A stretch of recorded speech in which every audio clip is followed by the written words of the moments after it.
लगातार तीसरे दिन तेजी जारी है। मेटल स्टॉक्स की शाइन लगातार बढ़ती हुई नजर आ रही है और 3 दिन में अगर मेटल इंडेक्स की बात करें तो ऑलमोस्ट 4.5% तक के गेंस वहां पर देखे जा चुके हैं। क्या है वजह मेटल शेयरों के तेजी के पीछे? आइए अभिषेक सत्यव्रतम से जानते हैं। Abhishek, Nifty metal index as we speak 2.5% up move और लगभग 200 अंकों से भी ज्यादा की मजबूती, क्या है इसके पीछे के कारण? देखिए, मेटल की चमक के पीछे मल्टीपल ट्रिगर हैं और पिछले 3 सत्र में देखेंगे तो 4.5% के आसपास की रफ्तार हम देख चुके हैं। और गौर करने वाली चीज़ ये है कि निफ्टी मेटल के जो 14 शेयर हैं, 14 में से 13 शेयरों में इस वक्त तेजी के साथ कारोबार होते हुए हम देख रहे हैं।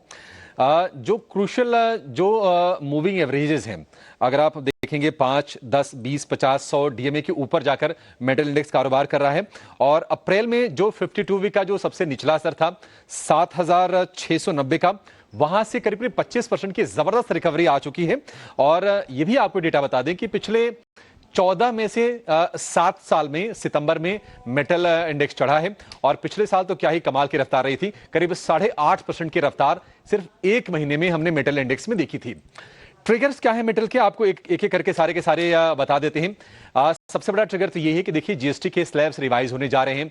4 से घट के 2 स्लैब होंगे। माना ही जा रहा है कि इसके बाद थोड़ा सा होम बाइंग को लेकर भी ट्रेंड बढ़ेगा, मेटल को लेकर मांग बढ़ेगी और इसके चलते हम देख रहे हैं कि आज उछाल आ रहा है शेयरों में। यही नहीं, एक खबर यह भी है कि चीन 2025 और 2026 में जो स्टील का प्रोडक्शन है उसको घटाने की तैयारी कर रहा है। सूत्रों के हवाले से, एजेंसीज के हवाले से खबर आई थी। और अगर ऐसा होता है तो भारत में फिर चीन की तरफ से डंपिंग का रिस्क कम होगा और यहां पर मेटल प्राइसेस को सपोर्ट मिलेगा, जो कि मेटल कंपनीज के लिए पॉजिटिव होगा। साथ ही साथ जो जीडीपी के जो लेटेस्ट डेटा आए हैं, Q1 के 7.8% की जीडीपी ग्रोथ बढ़ी है। और उसमें अगर आप अंदर जाकर नोटिस करेंगे तो सबसे ज्यादा जो हमने प्रोडक्शन में उछाल देखा है वो रहा है सीमेंट का, कैपिटल गुड्स का, इंफ्रा स्पेस में। तो अगेन वो ट्रिगर बन रहा है मेटल शेयरों की तेजी के पीछे। एक चीज और है कि डॉलर में कमजोरी है। आप देखेंगे तो डॉलर इंडेक्स लगातार 100 के नीचे बना हुआ है। फिलहाल 98.5 के आसपास के लेवल हैं। और जो वीक जो डॉलर होता है मेटल समेत तमाम कमोडिटीज के लिए वो पॉजिटिव ट्रिगर होता है और डिमांड के लिहाज से फिर अच्छा माना जाता है। होता यह है कि फिर प्राइसिंग बेहतर होती है और एक्सपोर्ट को लेकर जो संभावनाएं होती हैं वो बढ़ जाती हैं। मेटल के लिहाज से जो इस महीने 17 तारीख को जो यूएस फेड की पॉलिसी होने वाली है, काफी ज्यादा क्रूशियल होगी।